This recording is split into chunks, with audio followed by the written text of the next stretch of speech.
ओम नमः चंडिकाय। जय माता रानी।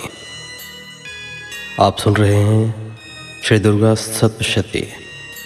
इस एपिसोड में आप सुनेंगे अध्याय 13 तथा उसके पश्चात क्षमा प्रार्थना।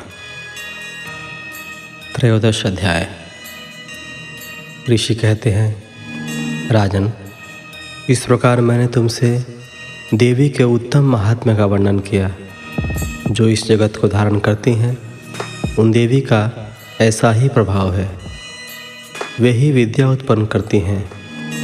भगवान विष्णु की माया स्वरूपा उन भगवती के द्वारा ही तुम ये वैश्य तथा अन्यान्य विवेकी जन मोहित होते हैं, मोहित हुए हैं तथा आगे भी मोहित होंगे। महाराज, तुम उन्हीं परमेश्वरी की शरण में जाओ। आराधना करने पर वे ही मनुष्यों को भोग, स्वर्ग तथा मोक्ष प्रदान करती हैं। मार्कंडेय जी कहते हैं, मेधा मुनि के ये वचन सुनकर राजा सुरथ ने उत्तम व्रत का पालन करने वाले उन महाभाग महर्षि को प्रणाम किया।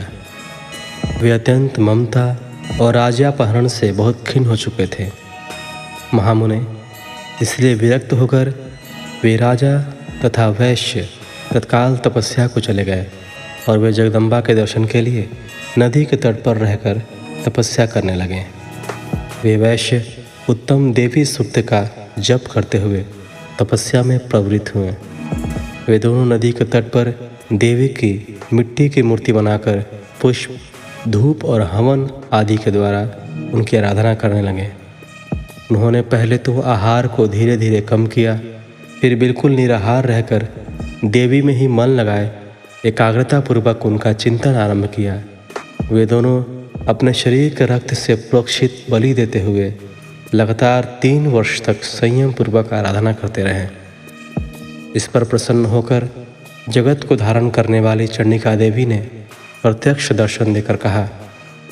देवी बोली, राजन तथा अपने कुल को आनंदित करने वाले वैश्य, तुम लोग जिस वस्तु की अभिलाषा रखते हो वह मुझसे मांगो, मैं संतुष्ट हूँ, अतः तुम्हें वह सब कुछ दूंगी।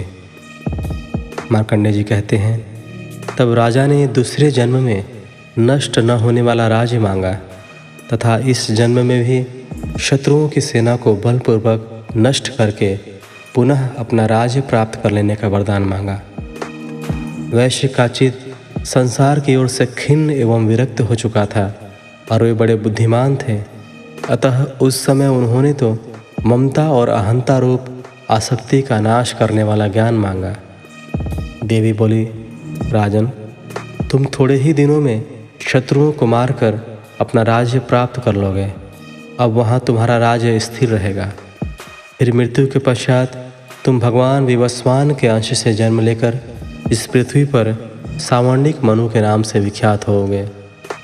वैश्यवर, तुमने भी जिस वर को मुझसे प्राप्त करने की इच्छा की है उसे देती हूँ। तुम्हें मोक्ष के लिए ज्ञान प्राप्त होगा।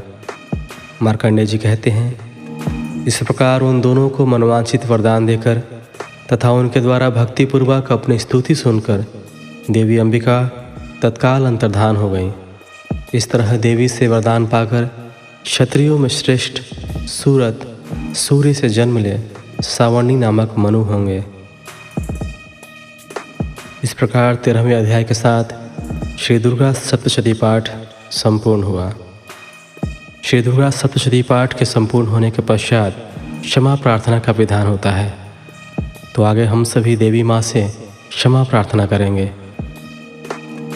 परमेश्वरी, मेरे द्वारा रात दिन सहस्त्रों अपराध होते रहते हैं। यह मेरा दास है, यूँ समझकर मेरे उन अपराधों को तुम कृपापूर्वक क्षमा करो। परमेश्वरी, मैं आवाहन नहीं जानता, विसर्जन करना नहीं जानता तथा पूजा करने का ढंग भी नहीं जानता, क्षमा करो। देवी सुरेश्वरी, मैंने जो मंत्रहीन, क्रियाहीन और भक्तिहीन पूजन किया है वह सब आपकी कृपा से पूर्ण हो। सैकड़ों अपराध करके भी जो तुम्हारी शरण में जा जगदम्ब कहकर पुकारता है उसे वह गति प्राप्त होती है जो ब्रह्मादि देवताओं के लिए भी सुलभ नहीं है। जगदम्बिके, मैं अपराधी हूँ, किंतु तुम्हारी शरण में आया हूँ। इस समय दया का पात्र हूँ, तुम जैसा चाहो वैसा करो। देवी परमेश्वरी, अज्ञान से, भूल से अथवा बुद्धि भ्रांत होने के कारण मैंने जो न्यूनता या अधिकता कर दी हो वह सब क्षमा करो और प्रसन्न हो।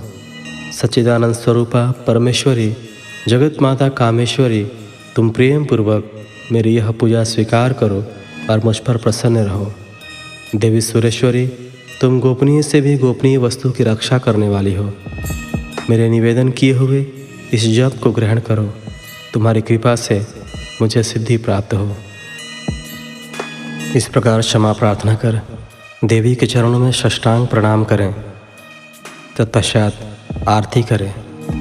आरती के पश्चात जयकारे लगाएं। बोलो अम्बे मात की जय, शिरा वाली मैया की जय।